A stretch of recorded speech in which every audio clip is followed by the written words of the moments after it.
Cashless word, I think is very topical for the situation that India is in right now, right? I actually landed from San Francisco 2:30 in the morning last Sunday, and first thing I see is my brother sending me a WhatsApp message, "Get your own cash."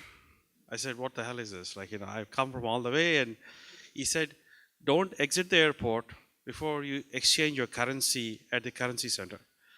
So it was not the situation before, because then I said, "Okay, just let me just walk in and take my $100." They were giving you only 6,000 rupees. And I thought I was in a digital world where I don't need cash. And here I am landing from, or after a 24 hours flight, and directly going and standing in a long line. It took me 1.5 hours to get my 6,000 rupees. I really cherish. In fact, I have not spent that money. For last 5 days. I want to take it back. Very hard-earned money, by the way. What is intrigued me most was just about 3 weeks back, I heard or I read an article called "Sweden has become cashless." I said, what is this? The entire nation became cashless. I can think about a small town or a small state, maybe. How can an entire nation become cashless? And I thought this was like something like one of those false stories that come up, right? Then I did a small research. Like I've been watching, Scandinavian countries. They are generally on the edge of a technology innovation, adapting new technologies, probably because they're a small nation, because they have a very smaller or controllable population. But it's not just that.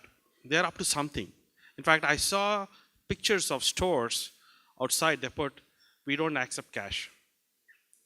So how did they do that, right? So it's been, Scandinavian countries have been as like technological advantage as any other European nation, but they have come started going ahead of the race. And what I saw at the airport, from my experience, there is generally a trend. I think we're going to hear more about how MobiKwik is one of the wallets actually seen in data, how people have started using MobiKwik wallets more.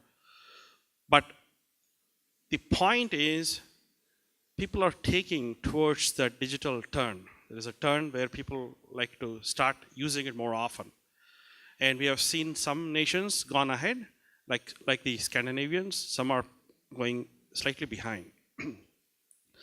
So what I looked at is, how would Sweden become so far and went ahead in the race, and how we could go there. And if you look at a daily life of a monetary transaction, what would I need? I do bill payments. I would need cash for travel, for healthcare, for entertainment, commerce, person to person. If you see the whole cycle of monetary transactions, one needs to innovate in all these. Only then we become a cashless society. Just by having a P2P, person to person transfer, using UPI or Aadhaar, would not solve the problem. I'm not saying solve the problem, but we don't get you to the holy nirvana of what you call cashless society.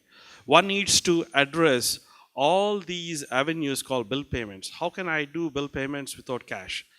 Why would I motivate to not carry cash when I travel, right? If I can use my, for example, the picture there shows that there is a guy using a cell phone, and you can tap the point of sale register, and you can move money. It's basically transferring value from my account to the merchant's account. This is possible in US with Apple Pay, at Samsung Pay. We are actually doing that. In fact, I actually stopped carrying cash in the US. I stopped carrying my wallet also. I just have my phone as my mobile wallet, and that's what I use in my cafeteria, in my stores. Many online stores, of course, now have this pay through your wallet. But the idea is, I need to look at all other aspects of my daily life cycle. Only then we become more cashless society. What does it mean, right? So It means that we need to enter into the world of alternate payments. So cash is just one aspect of it, but the alternate payments like cards, mobile wallets, like wire transfers, virtual currencies. Think about bitcoins and Ripple. I have 8 bitcoins, by the way, and I used to have 9.5, and I don't know where to use it, but finally I found a coffee shop in Palo Alto which accepts bitcoins. So there are some experiments being done. Alternate payments include, in my mind, travelers' checks and also airline miles, rewards. We should go in a space where I can use any value that I have and I would like to exchange it for the goods and services that somebody else is offering. That's when I think that we're getting to the stage where we're actually in a cashless society.